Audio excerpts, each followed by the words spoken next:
In case you missed the announcement, the Optimize Yourself podcast is currently on summer hiatus. But that doesn't mean that we plan to leave you high and dry without engaging conversations that educate, motivate, and inspire you. We're going to be back this fall with some significant changes and improvements to the show, but in the meantime, this week I would like to share with you a recent interview that I did with Alex Ferrari for his Indie Film Hustle podcast. We talk about a variety of topics, including my work on Cobra Kai, how to maintain optimal health despite the challenges that come with being a very sedentary creative professional, and how I balance being a, let's say, semi-retired editor with being an online entrepreneur, podcaster, and an online coach. I highly recommend Alex's podcast, Indie Film Hustle, as well as his other shows, Bulletproof Screenwriting and Filmtrepreneur, all of which can be found at indiefilmhustle.com, all one word. And now, without further ado, the entirety of my Indie Film Hustle interview with Alex Ferrari. I'd like to welcome to the show Zack Arnold, man. How you doing, Zack? I'm good. I'm so excited to be here, man. I appreciate that, man. I'm excited to have you here, man. You reached out the other day, and I saw what you're doing with your website. And just to be honest with you, the main reason you're here is Cobra Kai. I mean, other than that, there's no other reason I would have you on the show. No, I'm joking. Is there anything else to talk about? I mean, come on, really? There's not. Like that was the gateway drug for me to get into your world. And when I saw oh, he's the editor of Netflix's. Yeah, Netflix's Cobra Kai. Let's not forget YouTube that. Red. No. Netflix's YouTube who? Red. What? No, it's Netflix's Cobra Kai. I said, well. And it's so funny because I was telling my wife, I'm like, yeah, I'm going to go talk to the editor tomorrow of Cobra Kai. She's like, really? Because she's a huge fan of the show with me. So, and like you were saying off air, like there's what are the two reactions of people that you find out that work on Cobra Kai? Yeah, so I've been on the show for, just to clarify, I've been on it for 2 seasons. I wasn't there for season 1. We can talk all about like how I discovered it, how I got the job. Because as far as like, indie film hustlers who want to get on projects they want to get on, got a really, really good story for that. But I was on season 2 and on season 3. And at the end of season 2, when everybody wanted to see what I was working on, or you go to a family event or you go to a mixer, oh, what's the show you're working on right now? Cobra Kai. One of 2 reactions. It's either, oh my God, that is my favorite show. I love it. Or, oh, I've never heard of that. What's that on? Oh, it's on YouTube. Huh. Okay. Well, good for you. Good for you. Right? It's like, really? And then as soon as you say it's on Netflix, ooh, when is it coming out? It's like you just change Netflix and YouTube. You change them around, the conversation changes. I would tell people like all the time, like, dude, have you seen Cobra Kai? Like, no, where is it? YouTube. What do you mean where on YouTube? Like the free? I'm like, no, it's YouTube Red. What's that? Well, it's and the funny thing is, I had the exact same reaction. So I'm not immune to this like anybody else. I did too. I knew nothing about the show when it was in production. Didn't even know that they were making it. And then there just started to be all these whispers around the industry, like, hey, have you heard of this thing Cobra Kai and this and that? I'm like, no, what is it? Oh, YouTube, they remade this like TV series. It's based on the Karate Kid saga. And they brought back the original characters. And my response was, oh, how dare they? How dare they destroy my childhood, right? And then because of all the algorithms, one day the trailer pops up in my sidebar. I'm like, oh, fine. I'll watch the trailer, right? And I watch the trailer. I'm like, damn. This looks good. I should, you know what? I'm just going to watch the pilot. That's it. I'm just going to watch the pilot and I'll be done. The pilot was free. The pilot was free. And like everyone else on the planet, I watched all 10 episodes at once because I couldn't stop watching it. Yes. And as soon as I finished it the first time, I said, I am cutting this show. There has never been a better fit for me creatively than cutting this show, because the Karate Kid was essentially my Star Wars as a child. Mm-hmm. And as far as the technical skills and the storytelling skills, I've been working on shows like this most of my career. Stuff like Burn Notice and Empire, and like music and action and comedy all mixed together. So I said, I'm perfect for this show. But the funny thing was, I was a naysayer like everybody else until I actually took the time to watch it. All right, so we're going to get back to Cobra Kai in a second. So first, let's take it back, all the way back, sir. How did you get into the business? Well, I got into the business originally. My love for it came about when I was a kid. So you hear about all the kids of the 80s, they all have the same story, running around the house with VHS camcorders and shooting videos and whatnot. My older brother, who's significantly older, is like 13, 14 years older than I am. He was working at Best Buy, so he got a discount, came home with a camera. I was maybe 10 years old. And we spent the entire weekend running around chasing each other with Nintendo guns. And we called our movie Duck Hunt. right? And I hated that's trademarked. I'm sorry, you can't use that. Trademark. Sorry about that. So you'll have to bleep that out. Nintendo trademark. You can talk about that. Exactly. But the funny thing was that when we were done shooting it, I said to him, I never want to do this again. Like so I didn't realize it, but I've hated being on set and being in production since I was 10 years old. And I said, what was the point of that? It was like 12-hour days for 6 minutes worth of material. Just not interested at all. But then 2 weeks later, he comes back with a new VHS tape, and he had scored the whole thing with the score of The Good, the Bad, and the Ugly. Oh. And I swear to God, it was like seeing porn for the first time. And I said, what in the world is this? How did you do this? This is the coolest thing I have ever seen. And he showed me how he hooked up one VHS player to another one and then fed the audio from a cassette deck into the record player, play, record, play, record. That was the next 10 years of my life. That's all that I did, was deck to deck, creating my own highlight reels and doing, montages from all my favorite comedic pieces from movies, whatever it was. Not really knowing that, this is actually something I can do for a living or I can get paid for it. So I went to the University of Michigan and I got into film studies, which is much more liberal arts education. And basically every class you have to write about Battleship Potemkin. And there wasn't a whole lot of production going on. But I became self-taught, learning how to do digital editing and got multiple internships learning Avid and Final Cut Pro 2 at the time, the original, learning After Effects. And really wanted to get into the post world. And then I had applied for one job the week before my graduation ceremony that was out in LA just on a whim. I'm like, I'm just going to send out a resume. It was a company that was doing smaller budget indie film trailers. And they had done the trailer and the TV spots for my favorite film of all time, which is Memento. And Friday night before graduation, I get a phone call and they say, we got your resume. We'd love to meet with you next week. Are you available? Mind you, I was in Ann Arbor, Michigan, and they were in California. Piece of the story that I left out is I gave them a California Hollywood address because, as you know, if you're not local, nobody's ever calling you. Absolutely. So I fudged the address, gave them the address of a friend of mine. I said, yeah, sure, I can come out for a meeting, no problem. Hung up the phone. Mom, Dad, I got to go to Los Angeles. What? I've got a job interview next week. So I had my graduation ceremony Saturday morning. I got on a plane Sunday morning, had my interview early that next week. Landed later that week, and they called and said, "Can you start Monday?" And I've been working in the movie business ever since. So that was just short of 20 years ago. And you were hanging on your friend's couch. No, not even on his couch. His couch was taken. I was sleeping on the floor between his kitchen and his bedroom. That's where my journey to LA started because the couch was already taken. That's such an. I know, story. right? Now, did they? So let me guess. Yeah. Did he live in Van Nuys? No, he actually lived in Hollywood. I'll never forget. Okay, it's close. It was on Carlton Way, just off of Gower, just short of Sunset Boulevard.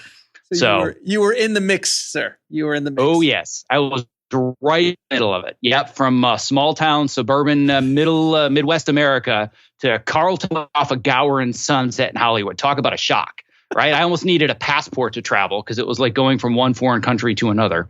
I mean, I still remember the first time I came to LA when I was just still doing recon to see when my wife and I was going to move out here. And I said to my friend, like, we got to go to Hollywood Boulevard. And my friend who's been living here for about a year, he was from Florida as well. He said, you don't. He goes, nah, we got to go to Hollywood Boulevard. We want to go see the Chinese theater. We want to go. He's like, all right. It's not what you think it is. So we go down there and we park where Madame Tussauds is now. Mm-hmm. That was a parking lot before. So we parked there right next to the Chinese theater and we got out. And I'm not kidding you. Within the second we got out, we turn around and there's this girl there and she's like, welcome to Hollywood. And she flashes us. Okay. And she's like, woo. And then she just walked away. And my wife and I look at him. He's like, welcome to Hollywood. I tried to tell you guys. I tried to tell you. And then as we kept walking down the street, it was just like, is that a needle? Oh God, this is not what I see on the Oscars. Yeah. Hollywood that's what happened. Hollywood's lying. I'm sure you had that experience all the time where when you have people that visit, they always want to see Hollywood or something else. And you're like, please, no, I'll do anything but that. I can't stand going. And they insist. Hollywood. And then they go and you're like, all right, I tried to tell you. Right. It's rough with the Elmo and the giant Spider-Man. Oh God. It's just tourist trap to say the least. But anyway, So that's how you began your story. All right. So then you get into editing, and you stick it. You've been editing for how long? How many years? Just about 20 years now. 20 years. And what was your first big gig? My first big gig was like actually getting paid as an editor. Yeah. So I actually made the transition from assistant editor to editor at that same company that I was talking about 5 months after I started with them. So I had extensive experience as an editor in college. I'd worked for a couple of news stations and edited commercials that were broadcast throughout the Detroit metro area, which, not a huge area, but when you're a sophomore in college and 500,000 people are seeing stuff you're cutting, like that's real experience you're getting paid for, right? So I essentially started taking freelance editing work nights and weekends while I was being an assistant editor during the day. And I eventually started getting offers that were enough that I could leave the assistant editing gig. And I said, listen, I want to stay here. I want to say no to these other opportunities, but I'm not staying here as an assistant. So my first choice is to stay here and I become an editor, or I'm going to take the other editing gigs. And that day I was promoted and I and the other ironic thing about this was that at the company I worked for at the time, they were doing some bigger like studio level indie stuff like Memento, but they also had some smaller stuff. And there was a movie that had come in. It was a Paramount Classics film, had big stars in it, but it wasn't a good movie. And essentially all of the other editors were passing it around and saying, I'm not going to cut this. I don't want to work on this. Give it to the new guy, right? So they hand me this movie and they're like, here's your first trailer, tee hee ha ha ha, right? 6 months later, I won the Golden Trailer Award for the Golden Fleece, which is essentially the Oscars for trailer editors. Uh-huh. Very first trailer I ever cut won the Golden Trailer. It was a movie that was called North Fork. And for those that aren't familiar with the award, it's best trailer for the worst movie. No, I've had the director on the show, sir. So well, don't tell him that I won that award for that. But I mean, it's public knowledge. Yeah. But the point is that it put me in a position where I could take something that other people weren't as excited about, and I could show my excitement and show my talent. And as soon as they saw what I was able to do with that, the rest is history. So the awesome. kind of my claim to fame that got me from that level to the next one was I also did all of the trailer and marketing materials for The Passion of the Christ. And that was kind of that did okay. Yeah, that did okay. Right. At the time, everybody was before it came out, everybody was laughing and whispering behind people's backs. And, again, no company in town wanted to do the marketing for it. But we had a relationship with the distributor. So they handed it to us, did the trailer for that. It did well. And then from there, a lot of things changed after that was on my resume. So you started off as a trailer editor, which is a very different skill set than narrative, television narrative. Very different skill set. Comedy narrative, all that kind of stuff. It's very different. And when people look at my resume and they look at the path and they try to kind of reverse engineer and figure it out, everybody says the same thing. I have no idea how you got where you are. It is such a scattershot mess of dots that don't seem to connect. So for me, it was 2 to 3 years of being a trailer editor, but I always knew I wanted to do long form. I really wanted to do long form features and drama. And that's what everybody says. I want to do scripted drama. I want to do scripted drama, but I was going to do scripted drama. It wasn't like, well, yeah, I'm pigeonholed. I guess I'm stuck. I said, no, this is what I'm going to do. So through a mutual connection, I was able to land my first job as a feature editor on a low budget indie. And I was actually working on that nights and weekends while I was editing trailers during the day, to the point where that just got unsustainable. And I eventually decided to make the transition to the feature, even though I was getting really, really good offers to work at big companies in the trailer world. The reason being that I could see myself climbing higher and higher up the wrong ladder. And I had multiple colleagues that got to a certain age and said, man, I don't want to be doing this anymore. But all I was focusing on was the money and climbing up. And I didn't realize I was climbing a completely different ladder than I wanted to be. Smart. And I said, I'm 25. I'm single. Like, why not pursue what I want to do now and worry about the money later? So I spent the next 7 to 8 years of my career cutting low budget indie films just because I wanted to gain the experience, build the network, and build credits on my resume. While kind of behind the scenes, I was cutting a bunch of trailers and featurettes just to pay the bills. Yeah, trailer edit can be extremely lucrative, especially here. You get absolutely. If you get hooked up in the right circles, I've worked some trailer editors, and I've been a trailer editor. But even when I was working with some other really high end guys, I'm like, how much are you getting paid? Mm-hmm. What? And I was getting those offers, and I turned them down for a job that was paying me flat $600 a week as the editor, as the lead editor. And I was okay with it because I knew that I didn't want to climb to the top of the wrong ladder. I didn't want to be stuck there. And the funny thing was that, and we can maybe talk more about how I made the transition into TV in a second, but I've talked to colleagues recently that I worked with 15, 20 years ago that are still working on trailers, making a lot of money. And they all say the same thing. I wish I'd made the transition when you did, because now I'm stuck. But when you're 25 years old, it's terrifying.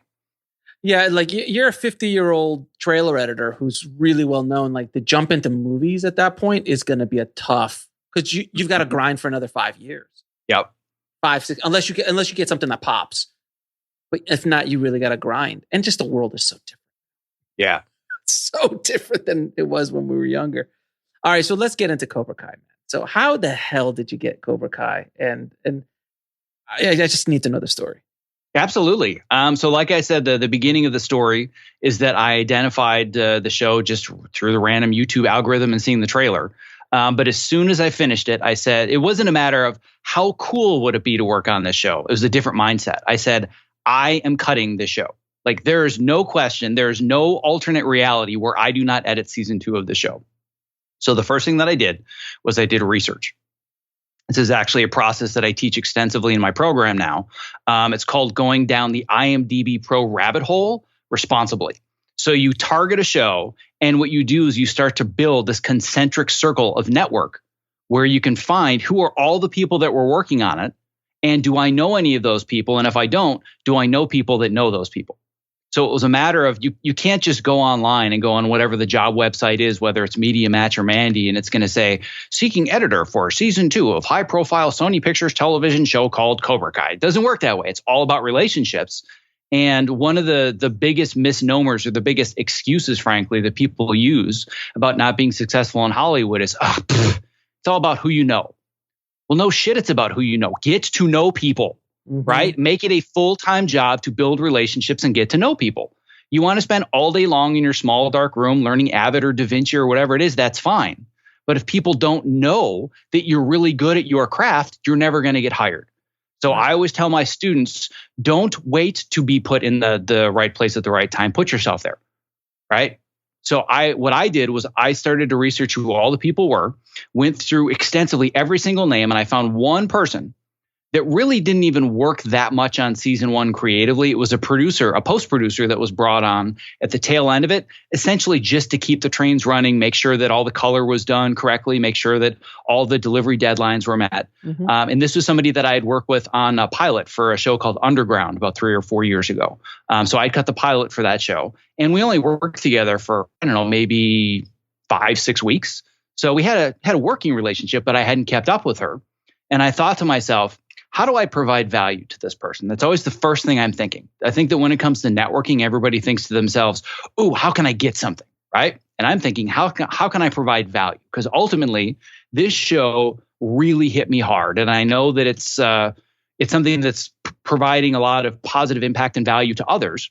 So I want to learn, why did the creators make this show? What was their deeper why? What was their purpose behind it? So I can really crawl into their heads, and thus I can connect with her so I can demonstrate that I understand why the show was made. So what I did was I rewatched the whole season again, and this might be a unique situation that not a lot of people are in, but I wrote an extensive article about it. And it wasn't a YouTube review. It was, here, let me break down all of the deeper themes of this show that you're missing and how you can apply them to your lives. So I would take quotes from the show, and then I would break it down using a lot of the theories and philosophies that I talk about with mindset. And it was only after doing that, we're talking like, this was probably 4 or 5 solid days of work. I blocked out my calendar for the whole week, and it probably just said Cobra Kai. And remember, this is, as an entrepreneur, you know how much happens over the course of a week when you're creating content. And I just stopped at the presses. I'm like, nope. Everything I'm doing is going to be going towards getting this job. And I wrote like a 4,000 or 5,000 word article about the deeper themes. And then I reached out to this woman, to this producer, just reintroducing myself. Hey, don't know if you remember, we worked together on the show a few years ago. I just happened to see your name in the credit roll for Cobra Kai. And I got to say, like, the show blew my mind. It was so fantastic. It must have been an amazing experience to work on. I loved the show so much that it inspired me to write this. Insert hyperlink here, right? And that was it. I didn't ask for a job. I wasn't, hey, attached is my resume for your reference. Could you please pass it along? Right? No, right. Hate that stuff. But that's the default mode that everybody uses with networking. Right. I didn't do that. I just provided value.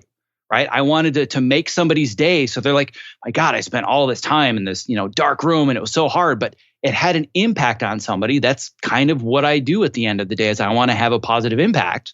So I provided that value. She got back to me. Oh, yeah, of course I remember you. It's great to hear from you again. Really impressed by the article. I'm glad that you loved the show so much.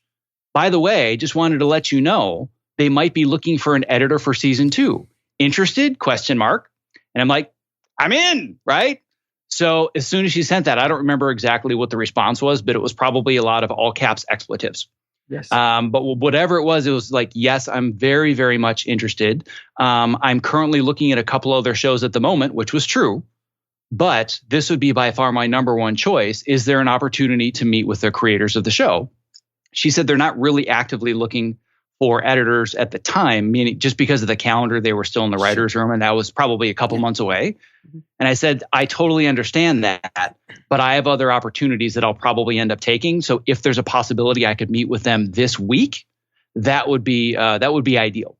So they kind of shuffled things around. They had saw the article, they saw the background that I had as far as the shows that I had edited. Like, yeah, okay, we'll meet with them. Walked in there, did the interview, and I got the job in the room. And I've been working on the show ever since. And I actually, if people want to hear much more about this from the showrunners, the creators' perspective, I did a 90-minute podcast interview talking about this process from their side of the table. Really? So I go into this really in depth. Yeah. So wait a minute. So did you interview them or they? I did. Yeah. So I did a podcast with all 4 of us because there are 3 guys that created the show. Mm-hmm. And I wanted to talk about, number 1, why they wanted to make it. But number 2, I wanted to talk through how I got on the show and what it looked like when I came to them from their perspective. So I don't know, what did you think? Why did you bring me on the show? What did you think about the interview? So I wanted to deconstruct how it went from they had no idea who I was to essentially being hired in the room so other people can do the same thing. But see, the thing that you're doing here, Zach, is it's a lot of work. I'm sure it is a lot of work. That's the first thing that I hear so much when they're like, oh, well, how do you build an audience? Or how do you do this? Or how do you do like, well, you have to do this, this, and this. It's going to probably be a couple of years for this to build out. And you're just like, oh, that just seems work. Uh-huh. So what you just said, yeah. So says the guy wearing a hat that says hustle on it, right? Yeah, and that's what I tell people. I'm devil's advocate. Oh, of course. No, of course. I totally understand that. But what's really easy is sending a group email to 50 people that you've worked with before saying, hey, guys, just wanted to let you know I'm available. I just finished XYZ show. And if you know of any opportunities, I get those all the time. I never respond to them, even if they're people I know and they're friends, because I'm thinking, really? Couldn't have even sent an individual bad email to me? You had to send a bad group email? You could have just copied and pasted and sent it to me. Even that would have been better. Even that would have been better. Yeah. So I totally agree. But if you want to talk about work, that was one of the easier jobs that I've been able to get. So the way that I originally got into television was I had been doing indie features for 7 or 8 years. And it was right around the time of the writer's strike. And it was also the time when all of the studio indie studios were going like Warner Independent and Paramount Classics, like all of these that were in their heyday, all started to close their doors. That's what I wanted to do. That's what I was working towards. I'm like, well, crap, like I can't do the stuff I want to do because it doesn't exist. I wanted to do those $10 to $20 million indie features. I didn't want to do the Avengers, just from a lifestyle perspective, which we may be talking about later. But I thought I really want to do character-driven stories, and that was when the golden age of TV really started. I said, you know what? I'm gonna move into scripted drama on television. You can't transition from features to TV. You know, I think I've heard people tell me that before. They said I couldn't go from trailers to features, and I want to go from features to network and cable TV. So I had worked on a web series at the time. This was in the early days of people like making legit web series. And I'd done one for Sony Pictures TV for Crackle that was called The Bannon Way. I knew you were going to say The Bannon Way. I've had him on. I've had Mark on. Oh, no kidding. Oh, yeah, I know Mark. Yeah. Well, then it's crazy that you and I hadn't connected before because I've known Mark for over a decade. How is it that you and I don't know each other? I know. Isn't that crazy? It's crazy. I had Mark on. I had Mark on like 2.5 years ago. Wow, that's crazy. I worked with Robert Forster on films as well. So he was telling us about Oh yeah, I just worked on this thing web series. They paid me a lot, so I showed up. Yeah. So it was just great. So I can't believe we don't. It's so it's such a small incestuous business, isn't it? That's what people need to learn. It's a very, very small business, and you have to be very careful how you conduct yourself and how you treat people. Yes. But it can also be very encouraging when you realize how small it is, because you build a few select relationships and you're in for life. Yeah. So anyway, I cut the Bannon way. And as you know, as far as web series go, it was very, very successful. Ended up winning a bunch of awards. And I was told by multiple people, and I said, what's Burn Notice? They're like, dude, you've never heard of Burn Notice? It's this awesome spy show on USA Network. It's totally a thing. I'm like, all right, I guess I'll check it out. And I watch it. And I'm like, oh my God, this is the Bannon way on television. It's almost the same thing. So I thought, this is the show. This is how I'm going to transition. So essentially what I did is even before the Bannon way came out, it was when I just finished the trailer and marketing campaign, and that went public. And just for those that, indie film hustle world, yes, I did all the trailers and marketing while I was doing the show, while I was doing the web series, because they have no money to pay anybody. So you just kind of do all of it, which in this case very much behooved me, because I was able to use that to my advantage. And again, I just went on IMDb Pro and I looked at every single person involved with the show. And at least the ones that were in post-production or in writing, I essentially Facebook stalked every single one of them. And I'm not saying I advocate doing so, but that was the approach that I took at the time. And I got one response, and it was from one of the editors of the show. He saw the trailer for the Bannon Way and he said, dude, this looks really good. And it kind of looks a lot like our show. We should talk. I'm like, okay, great. So he and I got together for lunch. We hit it off. We had a good relationship. And at the end of the meeting, I handed him a DVD demo reel that had the first 2 episodes, and it's a web series, so it's 15 minutes worth. What's this DVD? And all I said, what's this DVD? I know, digital what? And your younger audience is like, Wikipedia, DVD. Yeah, whatever. We were talking about VHS tapes 15 minutes ago. Again, I don't know what you're talking about. I'm way too young for that. No kidding, right? So I had handed him the first 2 episodes, and I said, all I'm looking for is just creative feedback. I just want to know what you think. I really admire the style you guys have developed on Burn Notice. I'm a really, really big fan of the show because I had started watching it. I think I had watched the first couple of seasons at the time. He's like, yeah, no problem. I'll take a look at it when I get a chance to. He called me back a week later and he's like, dude, this is better than our show. What is this? Seriously, this is really, really well done. And I'm really impressed. And from there, he and I just stayed in touch. A couple months later, he called me up and he said that I'm going to be going onto a pilot that I'm going to be editing for Matt Nix, who's the creator of Burn Notice. And I'm going to be missing 1 episode of season 4. And I want to curb your enthusiasm. I don't think you have the experience, but I think that you deserve to get an interview just so you can get in the room and start meeting people. And I thought, well, first of all, that's amazing. Thank you for the opportunity. And then I hung up the phone and I said, well, F this, I'm getting this job. I am made for this show. Sure. So you want to talk about hard work. Before that interview, I watched the entire series, which was 3 seasons of 42-minute episodes, 16 episodes a season. I watched the whole first 3 seasons twice. I basically Rain Manned Burn Notice. And I remembered every episode. I knew their transitions. I knew their style. I basically absorbed it like a sponge. And when I went into my interview, I knew the show better than the executive producer did. And what I found out after the fact is they said that we were interviewing multiple high-profile TV editors that had done shows like 24 and Heroes. They were doing these big-time #1 shows. None of them knew our show. None of them were willing to even watch it and understand our style. And we knew that we could hire you, and on day 1, you could cut our show with no learning curve. So that's how I ended up getting the job. And from there, I got the 1 episode. They saw my editor's cut. And they said, well, you're part of the family. And then I ended up staying there for the next 4 seasons until the finale. So again, it sounds like so much work. I blocked out 2 weeks of my life to sit and watch television. But that turning point has changed the last decade of my life. Just that one decision. So I want the audience to understand. I want to point out a couple of things in your story, which are fantastic. One, you do an immense amount of homework and you're laser focused when you go after something. You do an immense amount of homework and you're laser focused.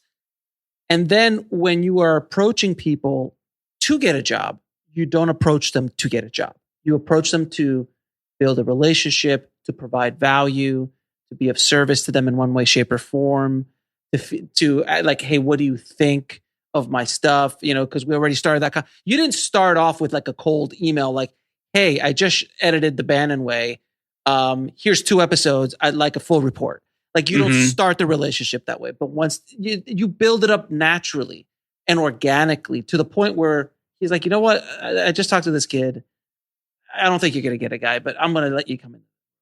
And that's the only thing you need. You just need that one opportunity.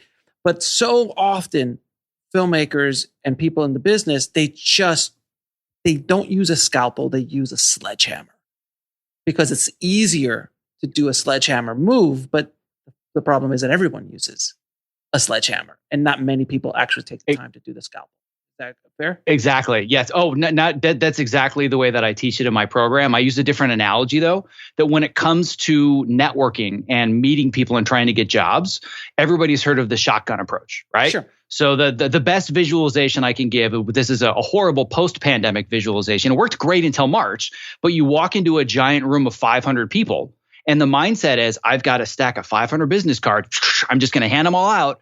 Fingers crossed, man. Somebody remembers me and I just need one person, right? But if you were to do weeks of research and identify one target and you walk into that room and you build a relationship, that's no longer the shotgun approach. That's the sniper approach. Sure. So my approach to networking is I'm the sniper where I will spend weeks preparing for one single shot that everybody would say, oh, that shot's way too far. That's over a mile away and your target's the size of a quarter. Yeah, but if I do the work, I can hit it. And how much energy am I going to save in the long run if I switch my mindset from the shotgun approach to the sniper approach? No, amen. Amen. I mean, I don't know how we've not met. I just don't understand. I know, isn't it crazy? It's insane. We have now. I mean, we have to make up for all this lost time. I mean, it's like we were cut from the same cloth, It's like it's insanity. And we've been in town, and you don't live far from me. That's the even scarier part. Like I saw where you live. Like you don't live that much farther than me. So I was like, we don't. We've probably seen each other at Ralph's at least once or twice, and we just didn't know it. If you were wearing your hustle hat, I probably would have introduced myself. Yes. I always walk around generally with big signs up around me that says, "Hey, I'm Alex." Hey, right. And you hand out copies of your podcast because you want people to review and subscribe, right? Obviously, to my podcast. Subscribe to my podcast. Can you imagine? If there's a guy? But that's what people are doing. That's what they're doing via email. Oh, right? Yeah, like we were talking about this before, that you go on social media now and everybody and their brother has a YouTube channel and they have a podcast. My children now have YouTube channels. They're 8 and 10 and they have their own YouTube channels. And like what I've seen them doing, and they're kids, so they don't know any better. But my son will send me an email saying, "Can you please subscribe to my YouTube channel?" And I just laugh. I'm like, I know grown men and women that are doing the exact same thing right now. And you go on social media and they're like, "Hey guys, check out my YouTube channel and subscribe." And I'm like, no, if you create content that is so valuable to somebody else, they will subscribe because they want more from you. So just focus on providing a tremendous amount of value to other people. You don't need to ask them to do anything for you. That's the paradigm shift that so many people don't understand. Yes, absolutely. Now, do you have any tips on working with like network producers, clients, things like that? Because I mean, for my client days, I have a couple of tricks up my sleeve, but I'd love to hear what you think. I've got plenty of them, but I'm going to throw this back at you and throw this back at your listeners as well, because this is something that I always talk about in my program, is that if you want a really, really good answer, you got to ask a really specific question. Okay. So instead of just, I'm looking for tips to work with people, give me specific instances. So give me a really specific scenario. So when you're in the room and there's a producer who's such a pain in the ass and you got to sit in that room for the next 10 hours and they just don't know what they want. They're ignorant. They're idiots. They're ego driven and they're going to hurt the show and you are the editor. And even so to the point where they're arguing with the director who's also in the room and you as the editor are essentially Switzerland. You want to creatively be with the director, but the guy who's paying you is the producer. How do you dance that line? That sounds so unfamiliar. I've never been in a scenario like that in my entire career. I wish I could be helpful. I really do. Ooh, boy, that's a tough one. I know it's rough. Huh? I mean, I know. Yeah. So the short version of it is how do you maintain your sanity while dealing with people that just don't seem to know how to collaborate and don't know what they want and don't know how to communicate it. So the first strategy that I've used very successfully throughout my career is I do everything I possibly can to convince people to get out of the room. Because the best work is not going to happen when we're all sitting in the room, right? So what I want to do is I want to collect everybody's feedback and I want to give them the freedom. And again, I'm always trying to frame it as I want to provide you value and make your life easier. So instead of fighting about, oh, we shouldn't do this or that or the other thing, I'll say, listen, let's all bring our ideas together. You guys don't want to be stuck in this dark room all day long while you just watch me hit the keyboard, right? Let's bring all our ideas together. Give me a couple hours or half a day or whatever it takes to just work on this. And then we'll have something to really respond to. And then you're going to be fresh. So the first thing is I do everything I can to get everybody out of my space. Number one, because I do think it's better for collaboration and creativity. Number two, referring back to the beginning of the podcast and being introverts, just let me do my thing and get out of my room, right?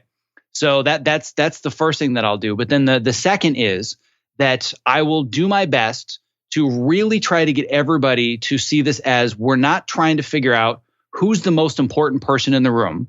It's who has the best idea, because the best idea wins. That's something I really try to facilitate in my edit room.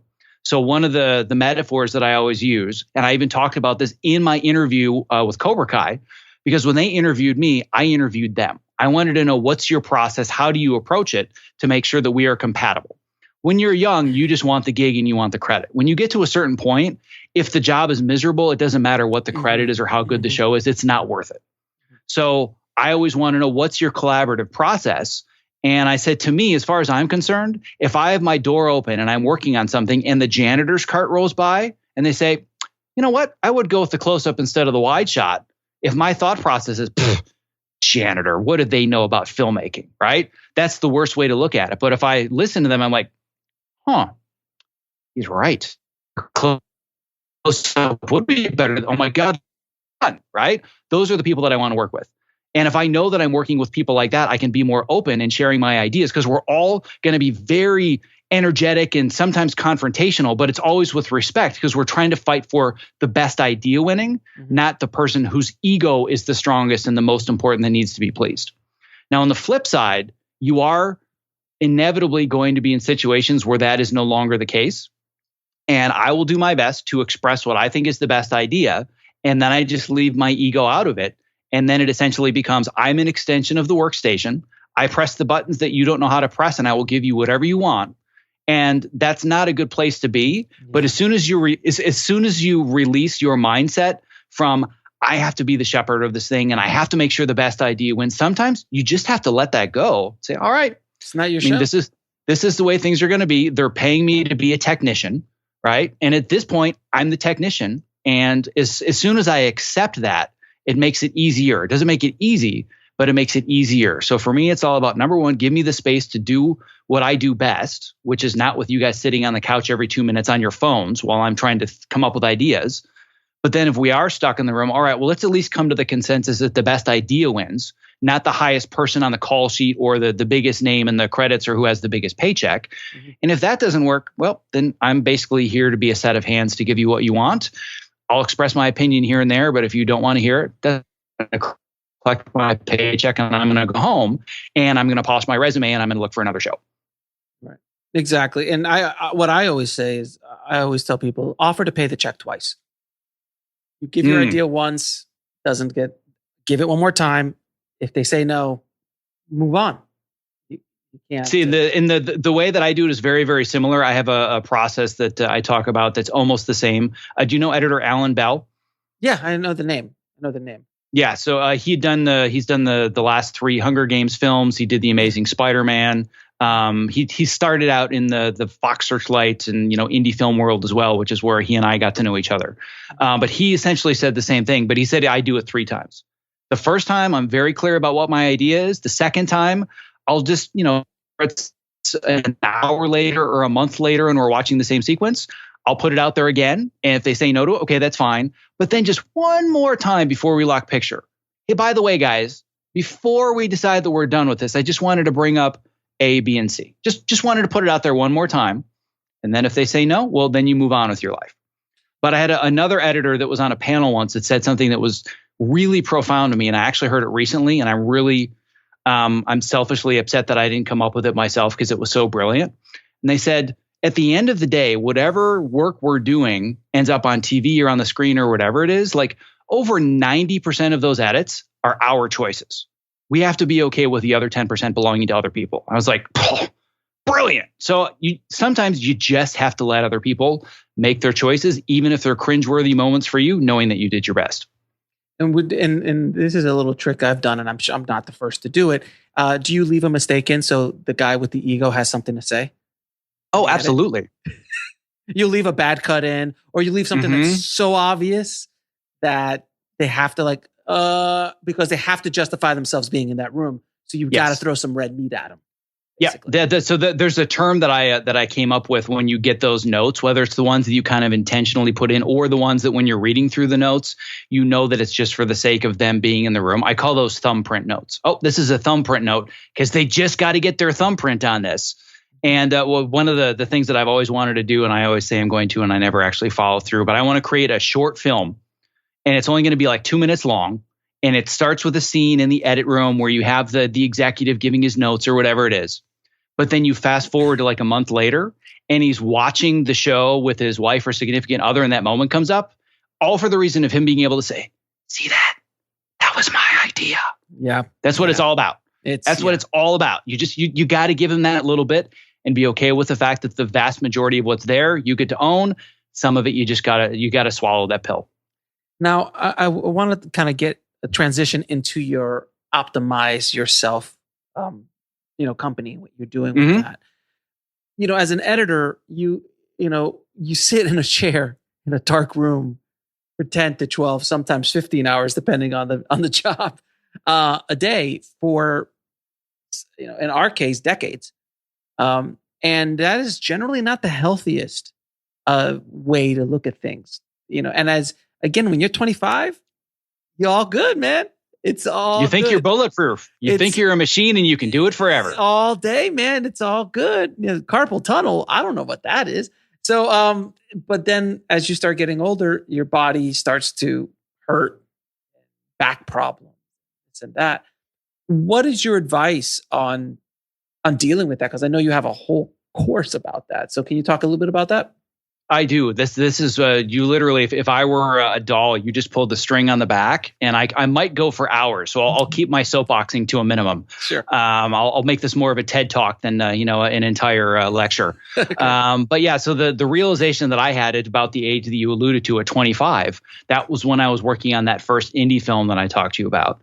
And when I was in director's cuts, I was working from home because it's an indie, and they basically exploit your equipment, and they just ask you to work from home for free. Obviously. And the way that the schedule worked in the midst of director's cut is 9 a.m., knock on the door, director was at my house. She would leave at 1 a.m. It was that 7 days a week for 2 months straight with 0 days off with somebody on my couch all that time. She lived with me. I was living with my girlfriend at the time. I never saw my girlfriend, saw the director 16 hours a day.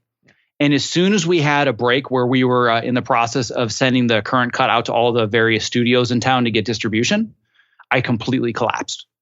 I mean, I couldn't function at all. And I vividly remember spending at least the next 2 to 3 weeks on the couch, 12 hours a day, watching Law and Order SVU reruns.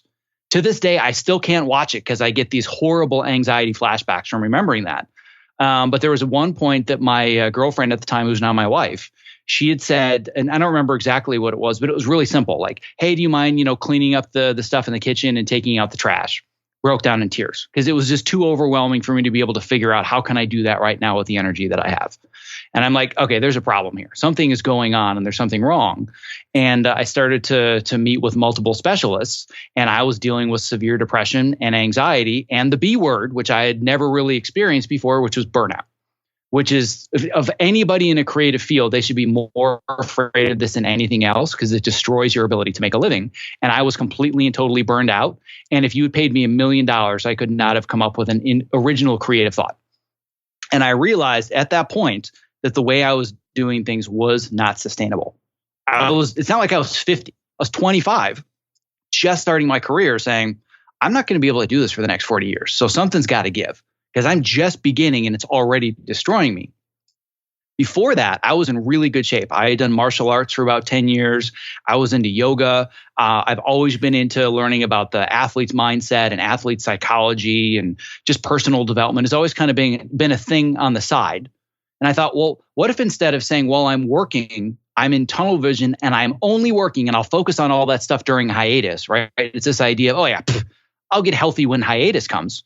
Well, that never works, because as soon as hiatus comes, you're destroyed. And then you say, oh, I'm too tired right now, but I'll focus on my health when the next job starts. Vicious cycle that goes around and around and around. And I said, what if I can find a way to blend both of these things, blend all the things that I know about athletic performance and me wanted to perform at the highest creative levels, and I bring them together.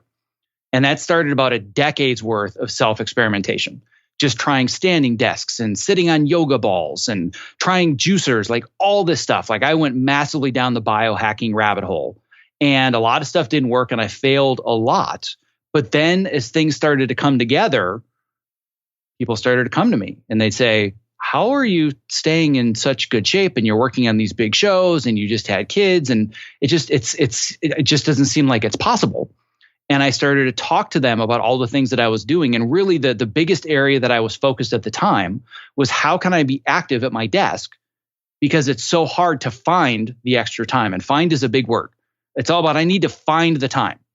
Well, guess what, guys? I know where your time is. It's on your calendar. Just because it's on my calendar. We have the same calendar, 24 hours a day, 7 days a week.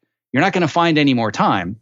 And I thought with the schedule that I have, I can't just go to the gym for an hour a day if I have 2 kids and I have to wake up with them in the morning and I cut until 10 p.m. So my only choice, if I really want to be active and I want to stay healthy, is I have to figure out how to move right at my desk. So I spent about 2 years developing an entire program. So it's not just about, well, yeah, I've got a standing desk, but my feet hurt all day long. Like you get a height adjustable desk. There are certain mats, different types of chairs you can get. I mean, like literally I have 4 different types of kettlebells sitting right next to my desk. I have an elliptical machine right behind me. And it's all things that are not for the sake of, I need to stay trim. That's a side effect. It's, I need to stay creative. So when I need to generate ideas, I keep myself moving, turn that into an entire online program. And then from there, it just kind of blew up and expanded into now what's talking about time management and productivity and setting goals. And like you talk about, like you have to have a plan if you want to go anywhere. And then over the last year or two, a lot of people have really been coming to me for networking strategies and career development, because I see the same progression over and over and over. I barely make it through the day, can't function at my job. What do you recommend? You got to start moving. Go take a walk, get a height adjustable desk. Oh, I'm feeling pretty good now. Like I've got some energy, but I don't know what to do next. Well, maybe it's time to talk about time management and prioritization. Oh my God, I love this stuff, but I really know what I want to do now, but I don't know how to do it. I don't know how to make the connection. So it's been this kind of organic evolution where if I had gone back 6 years ago and you had said, so what's your business plan? Like, how are you going to monetize this? And I actually had a friend of mine that said that when I just started my podcast. At the time, it was called Fitness in Post. And he said, so how are you going to monetize this? I'm like, what do you mean? How am I going to monetize it? Like, there's no money in this. I'm just doing this because I'm passionate about it. And I'd started a hiking group of other editors and whatnot. He's like, no, you're onto something, but you got to monetize it. I'm like, okay, I don't really know what that means at the time. But then, exactly. And I had another person that said the same thing to me. I had done my first speaking engagement at an editor's conference. And this was a guy that was a big name in the conference world. He's like, and you just think about like the biggest name in your industry. You're sitting and having dinner with him. You're like, oh my God, I'm sitting with this guy. And he just leaned over. He's like, I love what you're doing. You need a plan. You don't monetize, you're going to die. You're going to burn out. And I was like, whoa, like I hadn't thought about that. Like it can be a passion and an obsession, but if there isn't something that's driving it, it will burn you out. Mm-hmm. You want to look at all the podcasts that have 15 episodes and were last released 2 years ago. There's your answer. So that's when I started to ask myself, how do I package all the things that I'm doing, which brought me to the movement program, Move Yourself, brought me to the time management, productivity, goal setting program, which is Focus Yourself, and now to developing the career advancement program. So there's a lot of stuff that's been going on that's been very organic, as opposed to 6 years ago, this is exactly what the plan is, and I'm going to do all these things. But the fundamental thing where all of this actually began was deciding that I didn't want to spend the rest of my life putting my kids to bed via FaceTime every night. It was all about asking myself better questions. And the question I asked myself is, what about my life needs to change if I don't want to put my kids to bed via FaceTime anymore? And that's really where all of this started on a much deeper emotional level. I would have to say the exact same thing in the sense of like, because the thing is, we're both cut from the same cloth. So we're both editors. We've both been doing this for decades. And I've been there. I've been the exact 16-hour days working. And I made my bones in indie film. So it's just like constant indie film world. And it's always like, use my gear, come in. They're sitting on my couch, like sitting with this friend behind me, all of this stuff. And I jumped into color and I jumped into post supervising and, kind of built out all that kind of VFX supervising and things like that as well. But a lot of the stuff that you're talking about pretty much covers all post. Anybody in post, audio, visual effects, anyone who sits at a desk for 10 to 12 hours a day. And even what we do now is still sitting at like podcasting and creating content on a computer. Like I'm sitting down 12 hours a day, give or take, and I break with meditations and I do work out in the mornings and I'm able to do it. But is there anything specific that you can suggest, a couple of tips for someone who sits down all day on a computer that they can do to kind of just get the ball rolling? Yes. So there are 2 tips that I give everybody. If we're talking about square one, they have no idea where to start, what's going to have the most impact. They have to change 2 things about the way that they manage their day. Number 1, no matter what, you have to stop eating at your desk. Yeah. Right? That's a big one. And for a lot of people, that's really scary. I had one client of mine that said to me, I was at a job where they literally told me, if I step away from my desk for lunch, they will fire me. I'm like, well, then you don't need to work there, first of all. But you need to stand up for yourself and set that boundary. And he ended up quitting because of that. So it's a very real thing. I think for a lot of people, psychologically, they have that fear and they just assume that's the cultural expectation. But you have to set the expectation of the boundary that no matter what, I'm not going to be available while I'm eating. And yes, every once in a while, there's crunch time. There's something that if you don't get it out by 3:00, whatever, like I'll forgive those once or twice a season, right? Over a 4 to 6 month period on a show, I'll forgive that a couple of times. But other than that, non-negotiable, I will not eat at my desk. Number 2, you have to prioritize time to take a minimum of 30 minutes of walking during your workday. And people say, well, that's impossible. I don't have an extra 30 minutes in my day to go for a walking break. Do you know how busy I am? But what they don't realize is that it's not about working more hours. It's about working better hours. And what I found, and this has just become a rote habit for me now, even as a podcaster and a writer and a coach and everything else, that in the afternoon, it's just like clockwork. I don't even need an alarm anymore. My brain just says about 3:30 p.m., oh, gotta go for my walking break now. It's just become rote habit. But what I do is it's called productive meditation. So instead of me just going out and talking to my friends or whatever, what I'm doing is I'm collecting the thoughts for whatever my task is going to be at 4:00. Whether it's me cutting a scene, so I might choose a scene in advance and be intentional about it and say, all right, here's what the scene is about. What are the challenges? And I cut the scene in my head. Or if I'm writing an article for my website, or I'm going to be doing a podcast interview, whatever it might be. Like just before our interview today, you know what I did? I took a 45-minute walk around our neighborhood and I listened to your podcast. Because I wanted to get a sense of, what, and again, it was just a matter of I wanted to be able to really understand your voice and your mission and your passion. Because again, like I should have discovered you years ago and I should have listened to every single possible episode you've ever done. But outside of when I discovered you a couple of months ago, I hadn't really jumped really deep into the work that you had done.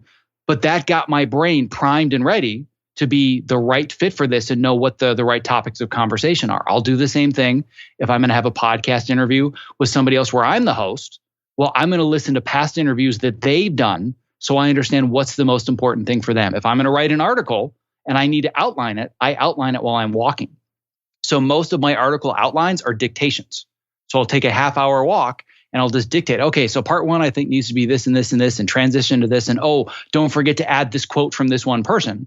So by the time I sit at my computer, I don't have blank page or blank timeline syndrome where I say, oh God, I have to start another scene now. I've already started it in motion. And they've done numerous studies that the number one way to jumpstart creativity is by walking. It's scientifically proven. So if somebody's going to start somewhere, you got to prioritize walking and you got to eat away from your desk. I get some of my best ideas from walking, bike riding, and driving. Like if I have to do a long commute, your mind just starts finding ways. But if we want to get more physical, let's not drive. But biking or walking, I get the best ideas. And also in meditation, honestly. Again, not moving, but still meditation does help with the mental, obviously it helps your mental mindset. Yes, but what you're doing in all of those things is you're activating something in the brain called the default network because you're not feeding it stimulation. You're not in front of a screen. You're not actively trying to solve a problem. You're not passively scrolling through Facebook or Instagram or news feeds or whatever it is. You're just letting your brain think freely, which is why we have the best ideas in the shower, washing dishes, taking bike rides, because there's really nothing else we can be doing except to be with our thoughts. And that's where the brain takes all the random things and it starts to connect them for you. That's essentially the definition of creativity. So if you're being hired to be creative and make decisions all day long, why wouldn't you afford yourself the freedom to have better ideas? The only way to do that is to step away from the workstation and guilt-free. So you're not thinking, oh, well, I need to be at my computer all day long, or they're going to think I'm not working and I'm lazy. We got to get rid of that cultural expectation, right? I'll take you every single day when I was on Cobra Kai, like clockwork. You could have gone around the lot, 4 p.m. There I am, just staring at the floor. Like you would think I was like a crazy homeless guy. All right, got to cut the next scene. Got to do this. This is what I'm going to do in the montage. But I'm doing it while I'm walking. I walk into the edit bay, right? Smoke coming off the keyboard because all the ideas are already there. But I am by far in the office the least of anybody that I work with on my teams. And it drives everybody crazy. It's like, how is he going home at 7:30 every day? What's that all about? He's taking walks and he's eating outside for an hour. How dare he, right? Oh, I got that too. I used to get that all the time I only had two full-time jobs. Like actually like hired staff jobs. Yeah, fired from both. I am an entrepreneur. Yeah. In the blood before I even knew I was an entrepreneur. And I used to work at a network and I was the fastest editor there. And I would cut everything. I'd be done at like, I got to catch the train. And people would be sitting there until 8 or 9 and they'd just be pissed. I'm like, you're hiring me to get the work done. You give me a deadline. You tell me what your expectation is of the work and I will meet both of those. Yeah. But don't tell me I have to be tied to my workstation just cause. It's not how it works, right? That is the entrepreneur mindset. And my guess is you had a similar realization that I did where, and I've actually been told this by multiple producers and collaborators. They've said, I love working with you until I tell you you have to do something. Yeah. And what I realized is that I am really good at working with people. I am horrible at working for people. Yes. I can't work for people, but I'm really good at working with them. Correct. Yeah. Which again, I talk about this in the interview, in the podcast interview with the Cobra Kai creators. I made sure that we were going to be working with each other. We were going to be collaborators. And yeah, I know they make more money and they get more prestige and it's their show. Of the day, and when push comes to shove, they're the ones that are going to make the choice. Yeah, of course. It's not a matter of like, I'm going to get final cut. I know that technically I work for you, but the collaborative process, I have to feel like I'm working with you. That's really, really important to me because I can't work for people. I'm over it. Can't do it. That's why I do what I do. I'm just wired. And as we get older, the tolerance for that stuff just goes. Oh, my tolerance is gone. There's zero tolerance left. At 22, I was like one of the highest paid editors in Florida because I was making obscene amounts of money in the late 90s. Because it was the 90s, so there was money. Oh, sure. Everywhere. It was everywhere. White dust all over the cast. Oh, it was insane. It was insane. And I was like, I walked into that first job interview and I said, well, I need this much money. And I was so cocky because I was freelancing like crazy. I was doing commercials and music videos and stuff. And they wanted me to come on as a staff guy. And I was like, okay, I need X amount of dollars. I need at least 3 weeks vacation. And this is how arrogant and just stupid I was. I go, and I need 2 days a month off just to recharge. I can't. Do you imagine? Like I was such an arrogant little shit. And they're like, yeah, sure. And they gave it to me. And that lasted about a year and a half. And that was generally the turning point. It was literally about a year and a half before I just started to self-sabotage. Started to be such an ass that I just, I would get angry and bored. So everyone listening out there, if you're in a job that you hate and you might you might have what we have, is the entrepreneuritis. And I like that. Yeah. Entrepreneuritis. It's an affliction. There's no question. It is an affliction. You are born with it. It is not something you learn. It is something that's in your blood. And I realized that early. And I've been doing entrepreneurial stuff, God, since I made money when I was 11 garage sailing. Mm-hmm. Like, that's how I used to make my cash, was just doing garage sales. And I would just walk around with wads of cash for an 11-year-old, 12-year-old. I'd walk around with $100 to go buy my baseball cards and comic books. Sure. But it is definitely, if you're thinking out there, like, maybe I'm an entrepreneur. You might be. Yes. Remember the guy, Foxworthy, Jeff Foxworthy. You might be a redneck if. Yeah. So if you don't like working for people, you might be an entrepreneur. Yeah. If you can't stand this or that, you might be an entrepreneur. We have to come up with like. Yeah. If somebody is going to give you a note and all you want to do is kick them in the nuts, you might be an entrepreneur. Exactly. If when you're sitting alone at home and you're thinking of ideas on how to build a business while you're working a job for minimum wage, you might be an entrepreneur. If all you do is sit around all day long thinking about the 50 different ways your boss is an idiot, you might be an entrepreneur. Exactly. That's why I came up with the Filmtrepreneur, because it was just like, we need to have filmmakers start thinking more like entrepreneurs, because I think absolutely. Such a lack in this business and we say business. We say the word business. It's called the film business. It's in there. The industry, the film industry. It's money, guys. You got to understand which is another. It's another thing that makes it so crazy that you and I have never connected, because that's one of the foundational things that I talk about. So if I do a live seminar, if I'm talking to a group of editors or other people in Hollywood, I always do a survey at the very beginning. I'm like, all right, so how many people in the room are editors, right? You get 50, 60, 70 hands that go up. All right, cool. So how many of you are a little bit earlier on? Maybe your PAs, assistants, support staff. Get a bunch of other hands go up. Anybody else that I didn't get? Yeah, I'm a sound mixer. Yada. Okay, great. So how many of you in here are a business owner that sells a product or service? Nothing. Oh, okay. Hold on. Maybe the mic is broken. How many of you in this room are business owners that sell a product or service? And I get this. Some hands maybe. Let me ask you one more time.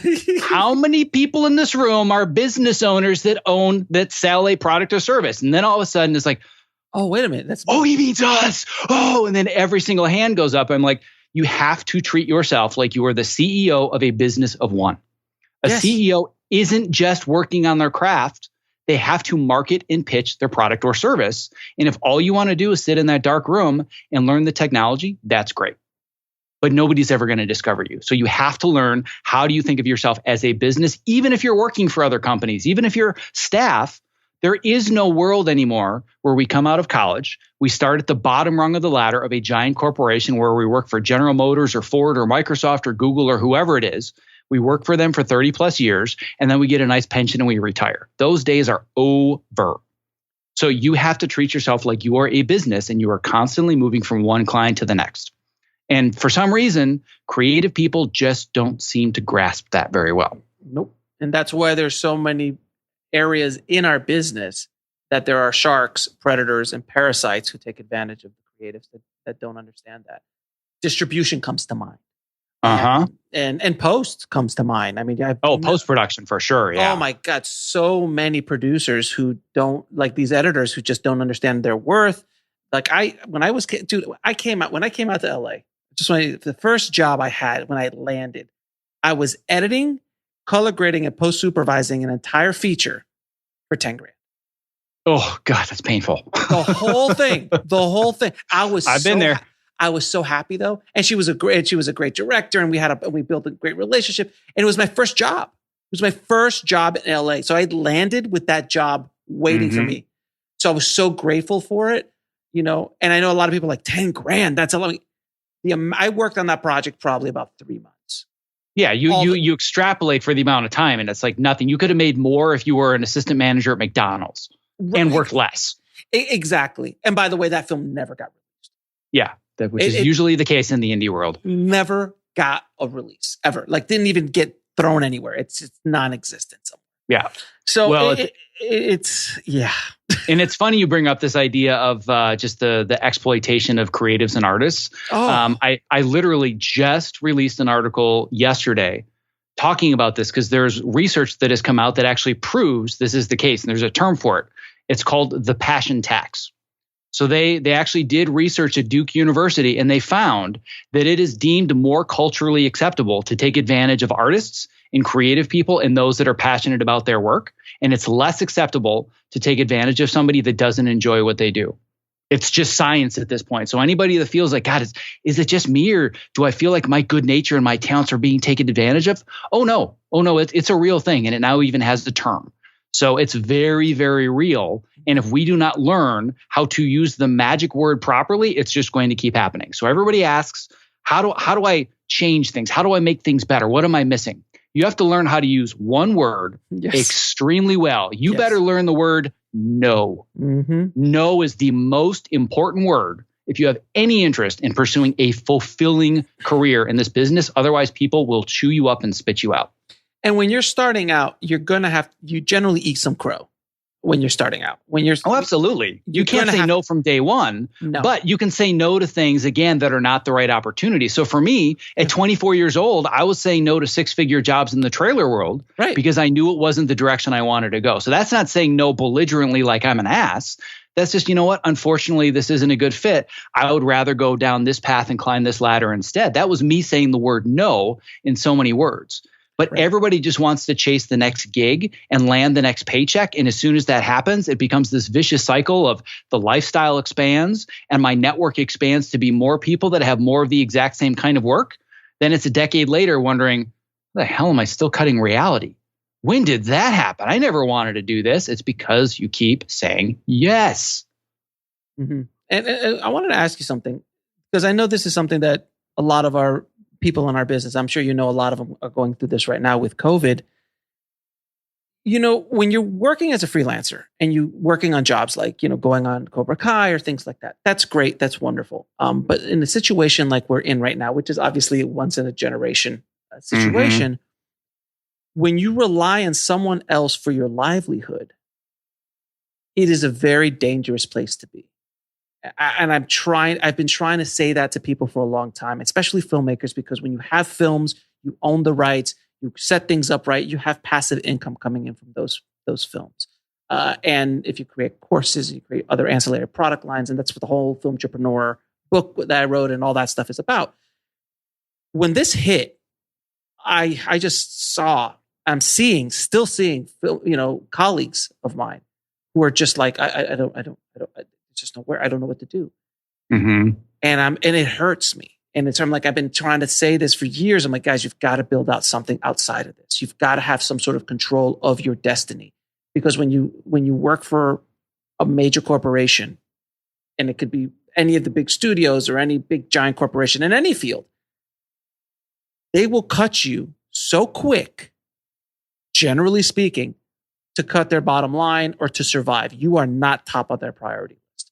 And I don't care if you've been there 30 years, they will do it. So can you talk a little bit about because you and I both, how long have you been doing Optimize this? I made the transition to Optimize Yourself and rebranded in 2017. So this has been about 3.5 years, but I started the original podcast and the blog and everything else about six and a half years ago. So I've been down that path. I had started down this path a long time ago for the exact same reason. So to go back to this idea of people realizing that their livelihoods depend on others, the first thing that I did the Monday morning after lockdown happened, this was in the middle of March, I had an all hands on deck Zoom call with all the people in my coaching and mentorship community, all my students. We all got on the call and I wanted to talk about what they were feeling. What's going on in your heads? Like, what can we do about this? And the number one sentiment that I heard, and then furthermore, the number one sentiment that I got via social media and emails for the next several weeks was, I finally had the realization that my entire livelihood depends on other people's ideas and projects. And that's terrifying, because as a craftsperson, I can't just decide I'm going to wake up and make something for myself. Other people's ideas need to come to fruition such that they need me as a technician, right? And that scared a lot of people. I had the exact same realization, but I had it 6 years ago. Mm-hmm. I had it when I was working on Empire. So this was, you may or may not remember, Empire was a huge cultural phenomenon when it hit. I've watched almost every episode. Yeah, so the next several seasons, I mean, it kind of took a pretty big nosedive, but the first season was a cultural phenomenon. Amazing Empire first season, breaking decades of ratings records, and in the world of streaming and Netflix, it was appointment television. I remember going to watch the season 1 finale, which I cut in a bar that was standing room only, and you couldn't get in, and it had a line out the block for people that wanted to watch it live. It was an unreal experience. But I had the realization that I have now hit the glass ceiling. I must have been about 34, 35 at the time. So it was about 5-6 years ago. And I was like, this is it. This is what I do for the next 30 plus years of my career. And if I can't find other jobs like this, I don't know how to make a living. The only thing that anybody has ever given me money to do since I was 13 years old is edit. What if I don't want to edit anymore? And that was a terrifying moment of realization. I mean, like, that leveled me, because I was just so blind to climbing the ladder to being a successful editor that I got there. 25 million people are watching what I cut. And I'm like, oh my God, this is all that I do. I have no other marketable skills. Now what? So I had the exact same realization. I'm just fortunate that I had it 6 years ago, such that I'm in the position now where I have other ancillary forms of income. And as soon as the pandemic hit, and you may have gone through something similar, when everything started to go into lockdown, I had a 3-day period where I pretty much just stared at the wall. I'm like, oh my God, like, what in the world is going on? And like, what can I do about this? And am I ever going to get a client again? Like, will people even care about listening to podcasts or reading? Like, oh my God. And then on Monday morning, it's like, all right, this is it. This is the moment that I have been built for. I have all of the systems in place. I have an audience in place. I have the tools. I have the courses.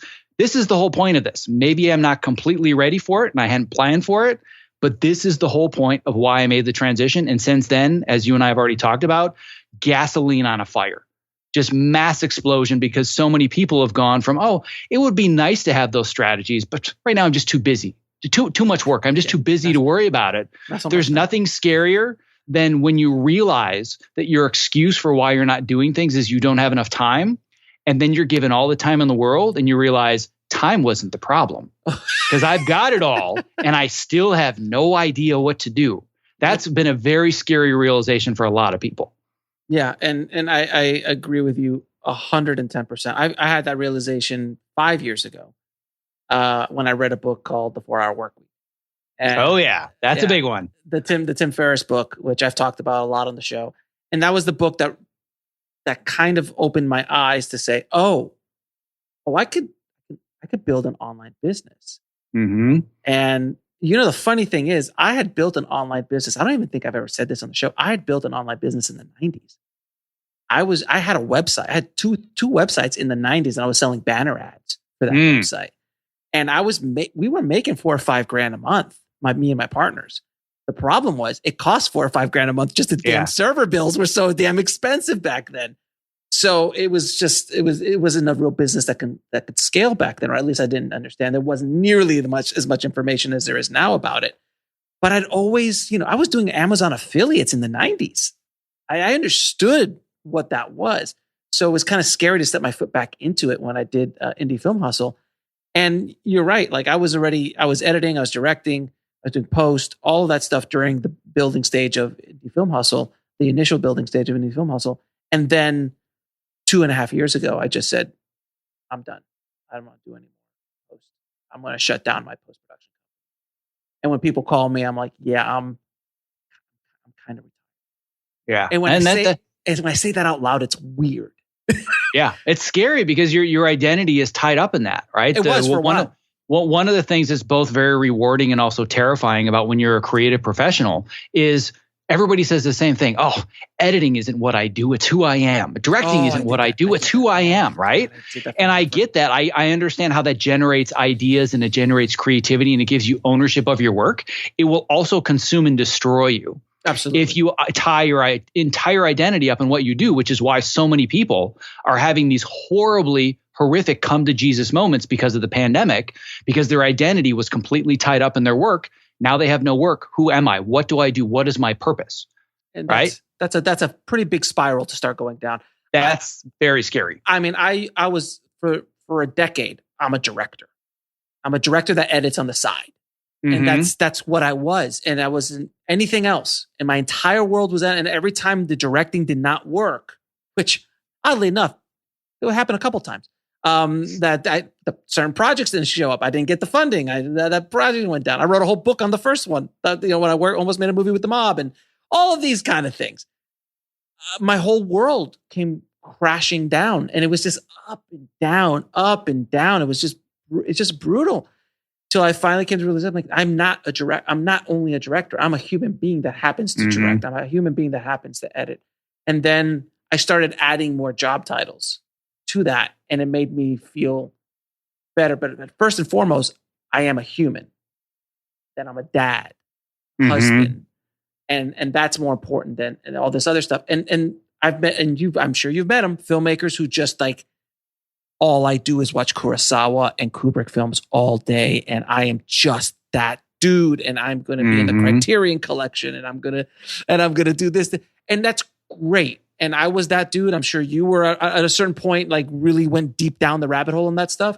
But that can't be the only thing that you are, because if that goes away, you're left. That's what, like, in going off topic, like if you're a wife or a husband, and that's who you are. I'm only a husband. I'm only a wife, and you get divorced. What do you do? What do you do? Or you're only a mom, and your kids go off to college, right? Same thing. And then it's empty nest syndrome. So this is just people going through empty nest syndrome on a creative level, and it's massive. And it's massive.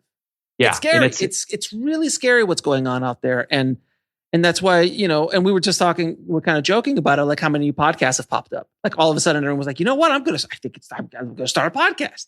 But they have no understanding on what to do, how to do it. And they're just like, I'm just going to start, Yeah, I've had multiple coaching calls and community calls and friends and colleagues just coming out of the woodwork, late March, early April. Hey, do you mind getting on a Zoom call? I'd love to learn more about how you do the podcast, or how does your coaching work, right? So I had one person that in less than 2 weeks went from I'm an editor to I think I'm going to start something to I'm already charging people for coaching calls. I'm just like, whoa, like that's ridiculous, right? But that's the difference between this would be really cool, but I'm terrified versus I'm just going to put in the work and I'm going to take action. But it's an area where you can't just say, I'm going to put up a few episodes and thousands of people are going to download it. And well, I'm choosing to do something different. I think what happens with people so often, they become successful at one thing and they decide, now I want to become successful at something else, but it should happen right away because I'm already successful. Oh no. How long did it take you to get to where you are the first time? For me to really say truly that I was a successful editor, it took me over a decade. I would say that when I was comfortably settled on Burn Notice, it was the first time I could own that, you know what, I'm an editor. I feel like I'm legit a creative professional. I'm working on a high-end show. People will legitimately accept that I'm doing this. That took me a decade. Yeah. But if I'm going to go from doing that to now being a podcaster and a blogger and a coach and everything else, well, that should, what do you think, 6 months to a year? Because I'm already successful. It shouldn't take that long. Well, why should it take you any less time to do this new thing? And as soon as I realized that, it took so much pressure off because I had this expectation. I'm already successful at this. Why can't I immediately become successful at that? But now that I look at it as, well, you know what? I'm about 6 years into this. I'm just now starting to hit my stride. I'm okay with that because that's about where I hit my stride when I was climbing the editing ladder. Amen. Yep. So when I think about that, 3-4 years from now, I'll probably be at the equivalent of where I was as an editor on Burn Notice. Right. And from there, it'll keep building. But it's all about consistency, right? People just want to jump in and they want to be like, yeah, I'm going to do this, this, and this. And they have 12 podcasts that come out in a week. And then they have 12 podcasts that come out ever. Oh, it's just too hard. I've had multiple people, these new podcasters, this is so much work. Yeah, it is. You got to keep doing it every single week. It doesn't matter if you have a good episode, if you have a not so good episode, if you don't feel like it, you just have to keep showing up. So whenever again, it goes back to this idea of, oh God, sounds like a lot of work, right? It is. Even when I was young, like just out of college, when I just made the transition from assistant editor to editor, people would say, how did you do that so quickly? And I would say, the answer is not sexy. I just showed up every single day. I showed up 5 minutes earlier than I was supposed to. I left later than I was supposed to. First in, last out. I did the work and I was good at what I did. Oh, really? That's what it was? Yep. I was consistent. That is my secret weapon. That's the magic bullet. I just keep showing up every day relentlessly. That's all it is. Have you ever seen the movie Jiro Dreams of Sushi? Oh, yes. Oh, yeah. That's what it's all about. Great documentary. And I always tell people, I'm like, I don't know if you guys saw the documentary, but if you're gonna become an apprentice of Jiro, you don't touch fish for 3 years. You just do rice. Mm-hmm. It's like, you want to be a sushi chef. Well, the sexy stuff is like slicing and creating. And he goes, no. 3 years of rice duty. Mm-hmm. So you have to master rice. And that's the thing that most people just want to go right to the Michelin star sushi chef. They don't want to learn the rice. And that's where most filmmakers are. Most filmmakers want that dream that we were taught, especially of our generation, that was taught in the 90s, which is the mariachi story, the Paranormal Activity, the Clerks, all of these kind of like these magical, lottery tickets. But it takes just immense amounts of work and time to get to any place and any field. And that's exactly the same thing for entrepreneurship, right? As you know, going from the post world to being an entrepreneur, you thought there was a lot of tech in post. Well, you got to learn a few different NLEs. You come into the entrepreneur world, how many 27 different services do you have a monthly fee for where this has to connect to this and this API and this coding? Like when I went back to editing, I was like, oh my God, it's just one program. This is so easy. Right? It's so simple. But if you, again, going back to this idea of consistency, all I did was I said, I'm going to get good at one thing. I'm just going to learn at the time it was, I just want to learn MailChimp. I just want to get good at MailChimp. Great. Now I need to get good at what does a podcast workflow look like? What are the tools just for that? Once I'm good at podcasting, once I know MailChimp, what's the next step? Then you add another tool, another step of the process. But I'm a big believer that, especially at the entrepreneur level or the indie film level, you can't just be the guy I'm the visionary and I surround myself with everybody else. You have to understand all the jobs at a certain level. You can't be an expert at all of them, because I also think that's counterintuitive and a waste of time. But if you're going to be able to communicate with people at their level, you have to use their language. So I'm not good at coding websites, but I can do the basics such that when I'm speaking to a web developer, I can say, I need to be able to do this, that, and the other thing. And they don't come back and say, I could teach you. Yeah, but the point is that I learn the language and I do it enough myself that I can have an educated conversation. It's no different than I should know enough coloring so I can speak on an educated level with a colorist. Correct. I should know enough about the finishing process that I can talk to an online person. I should know just enough about Pro Tools or just the mixing workflow so I can have an educated conversation on a mixing stage, right? It's not a matter of I need to learn everything about all of these, because at the end of the day, I'm not going to do my own brain surgery. I want to hire a brain surgeon, but I should at least understand the process. And as an entrepreneur, it's always been the same thing for me, where I'm trying to learn every single stage, just meticulously, methodically, going back to the sniper approach, where for months, I'm just going to get good at this one thing. Once I'm good at this, then I move on to the next. But everybody's saying, well, I'm going to start a podcast and I'm going to have courses and I'm going to do coaching. It's like, you got to slow down. And you can't do it all at once. And without an infrastructure, without a system. And once you have that engine running, then it's easy to start dropping things in and just let it go. Yep. But without a system, without understanding all the moving parts, and that's the thing with filmmakers. Filmmakers don't understand. They only think about the sexy part, which is on set, shooting, even editing is sexy. Once that movie's finished, they check out. They check out. They're like, oh, okay, I'm done now. Thank God. I have to give it to the distributor and I'll just get paid. No, you've got to understand the whole process. Like you said, an educated conversation with a DP, an educated conversation with a distributor, an educated conversation with a screenwriter. Just generalize things so you can understand that stuff. I've been saying that forever. Yeah, and the distribution side of it is a huge, just this dark hole that nobody understands when you're on the creative side or the craft side. And I don't even know if we've have talked about this at all or not, but I directed my own documentary film that I worked on for 8 years. So I've been through the ringer from I have an idea to I have to raise the money to I have to shoot and produce this thing to I have to work with an editor to now I have to get digital distribution and I need to somehow make some of this money back and I need to get it on multiple different platforms to get it in festivals. And as an editor, well, the way it works is you hand me footage and then I hand you a cut. That's it. Once picture locks, I'm out, baby. Right. And I realized such a small part of the process. And for me, I knew enough about pre-production and everything else that wasn't that big of a revelation. But it was once the film is finished, you have barely just begun the process. And it's so difficult to get to that point with a feature film specifically or a series or anything like that to think, oh God, I have. And it's not a few weeks. No, we're talking years. Yeah. Years. Like I went through that process and it's really disheartening when you don't see it coming in advance. But if you know that you want to make a film, you got to plan that into your expectations. Like it's not just I lock picture and I'm out. I actually want people to see this and I'd like to be able to make money off of it. So you need to build that into the amount of time that you're going to prioritize in the plan that you create. Because otherwise, what was it all for? Like, what was the point? Now, do you have the same syndrome I do, shiny light syndrome?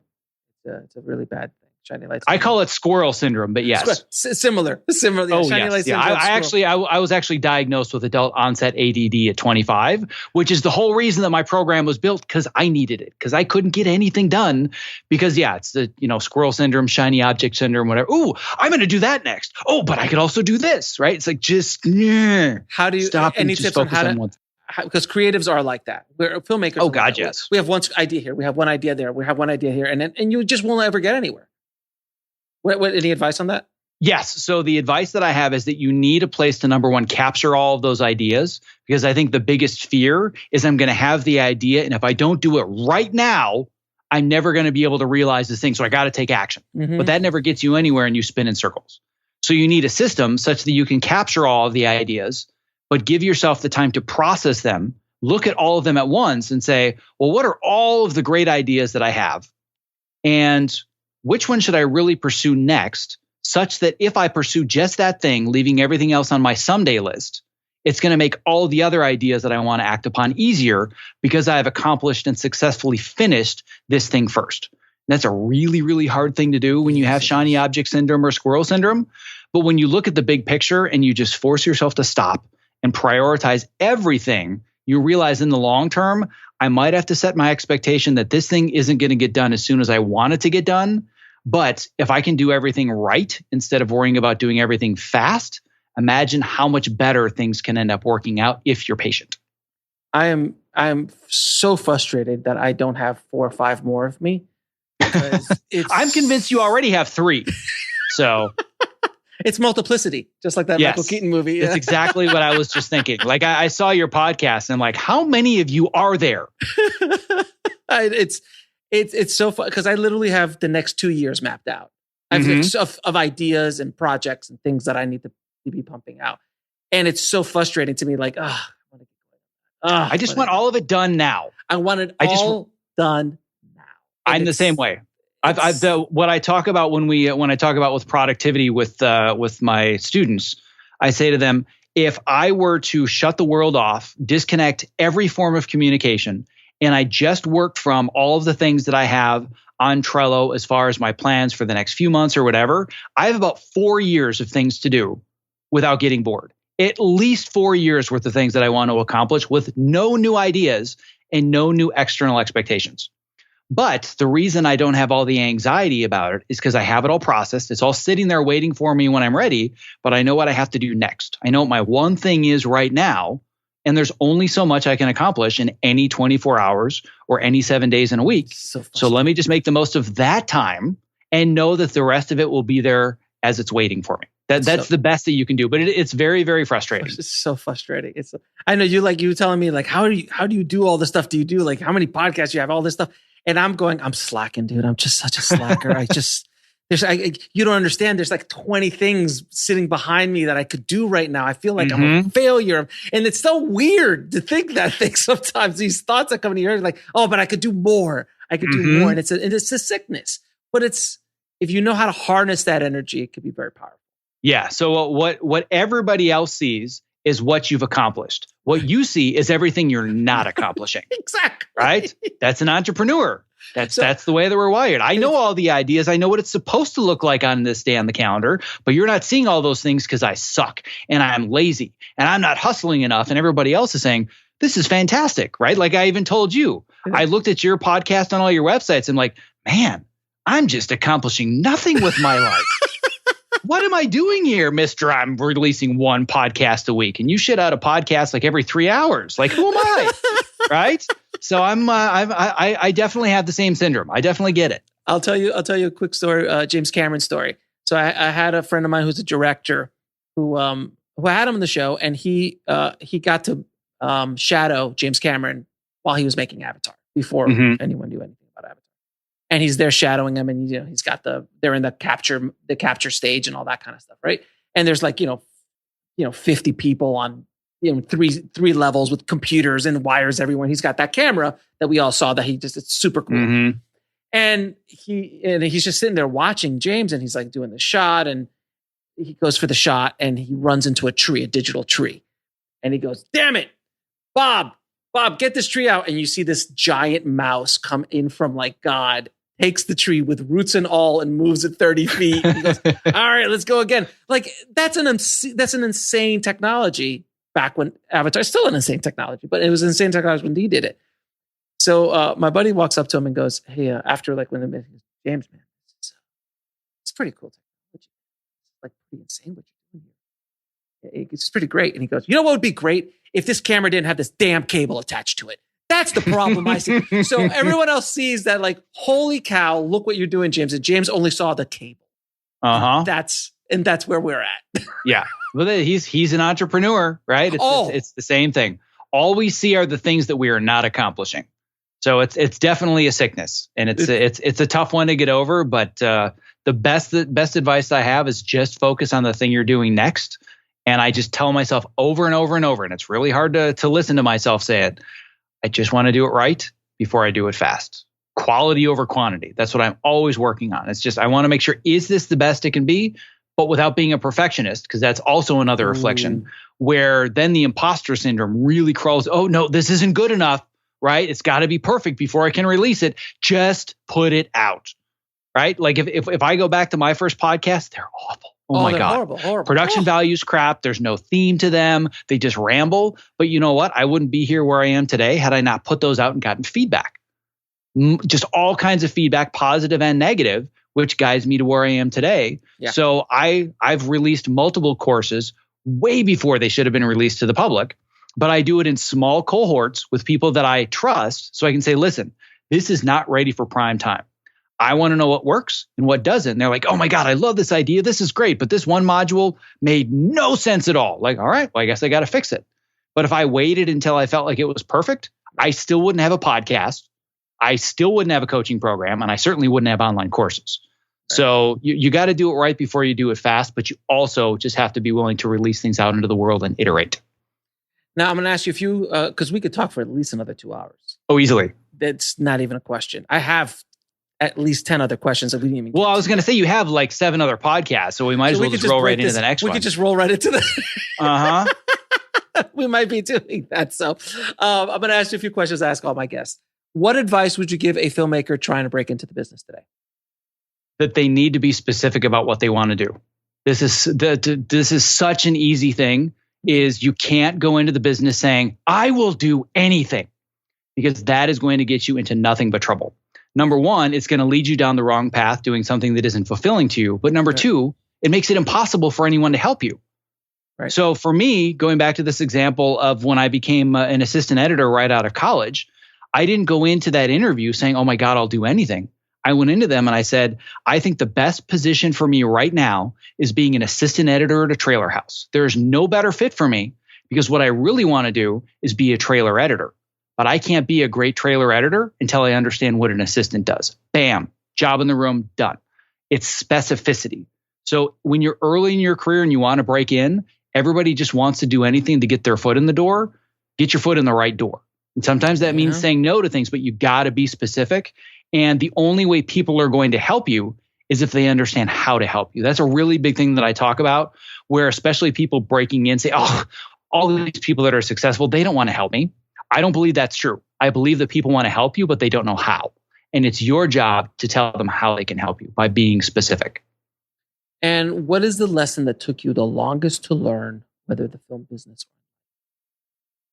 we just talked about? It's this idea that I have to be okay with only doing one thing at a time. That's really a lesson that's taken me almost 20 years to learn, because every time that I'm working on a big project or I'm working on my own business now, again, I'm always focusing on what haven't I accomplished? What do I still need to do? And I think one of the most helpful lessons that I've learned in the last few years is I have to schedule regular time in my week to review the things that I have accomplished, because it's so easy to say, well, it's Friday afternoon. Here's all the stuff I didn't get done. What if I took some time to look at what I have done over the last week? Let's review it from the outside perspective of everybody else. And as soon as I force myself to do that, it helps me rewire my brain to get to the point where I'm focused equally on what I have accomplished versus what I haven't. But it's taken me a long time to learn that lesson, and I'm still learning it to this day. And of course, the toughest question of all, 3 of your favorite films of all time. Oh, that's not a hard one. I would say it would be Memento, Inception, and I know there's a lot in common there, I'm aware. The third one, probably totally off the beaten path from those, would be Field of Dreams. Isn't it? I love that movie when it came out when I was like 10. And then I watched it for the first time when I was a dad. Oh my God, it destroyed me after I had my son. Like, it was a great movie for years and years and years. But once I had a kid, I was like, oh. I haven't watched, actually, like, I just thought of it from the dad's perspective for a second. I was like, watch it as a father. I haven't seen it. You watch it as a father. Since my daughters were born. It will slay you now that you're a father. Oh, because I love when I saw it in the theater. It's hard. It's magical. So those would be my top 3. And then where can people find you and what you do and all the good work? Absolutely. So they can go to my website, optimizeyourself.me.